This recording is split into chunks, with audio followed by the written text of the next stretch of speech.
الحمد لله نحمده ونستعينه ونستغفره ونؤمن به ونتوكل عليه ونعوذ بالله من شرور أنفسنا ومن سيئات أعمالنا من يهده الله فلا مضل له ومن يضلله فلا هادي له وأشهد أن لا إله إلا الله وحده لا شريك له وأشهد أن محمدا عبده ورسوله أما بعد فأعوذ بالله من الشيطان الرجيم بسم الله الرحمن الرحيم شهر رمضان الذي أنزل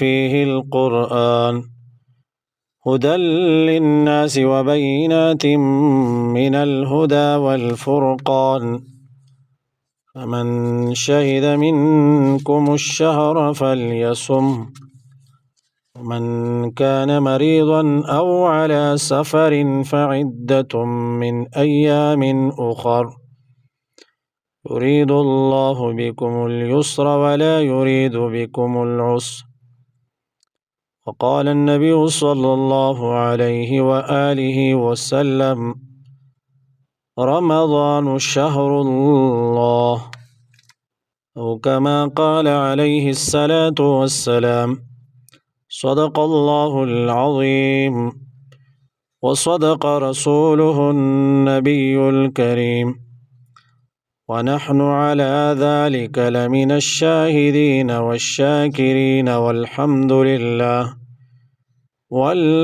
لله رب العالمين۔ ایک منٹ میں 2 ارب 80 کروڑ کا ثواب۔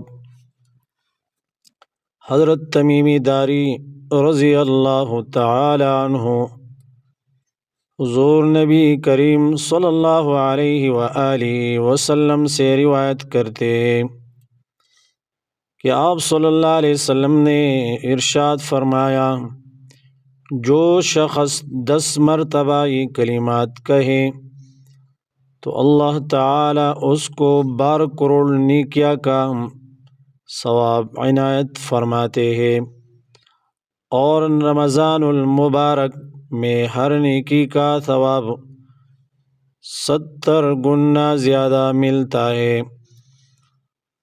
تو اس لحاظ سے ان الفاظ کا ثواب 2 ارب 80 کروڑ ملے گا۔ وہ کلمات یہ ہے: اشہد ان لا الہ الا اللہ وحدہ لا شریک لہ الہا واحدا احدا صمدا لم يتخذ صاحبة ولا ولدا ولم يكن له كفوا احد۔ اشہد ان لا الہ الا اللہ وحدہ لا شریک لہ الہا واحدا احدا صمدا لم يتخذ صاحبة ولا ولدا ولم يكن له كفوا أحد۔ أشهد أن لا إله إلا الله وحده لا شريك له إلها واحدا أحدا صمدا لم يتخذ صاحبة ولا ولدا ولم يكن له كفوا أحد۔ جو شخص 10 مرتبہ یہ کلمات کہیں تو اللہ تعالی ان کو 2 ارب 80 کروڑ ثواب عطا کرتا ہے۔ وآخر دعوانا ان الحمد للہ رب العالمین وما علینا الا البلاغ۔ صدق اللہ العلی العظیم۔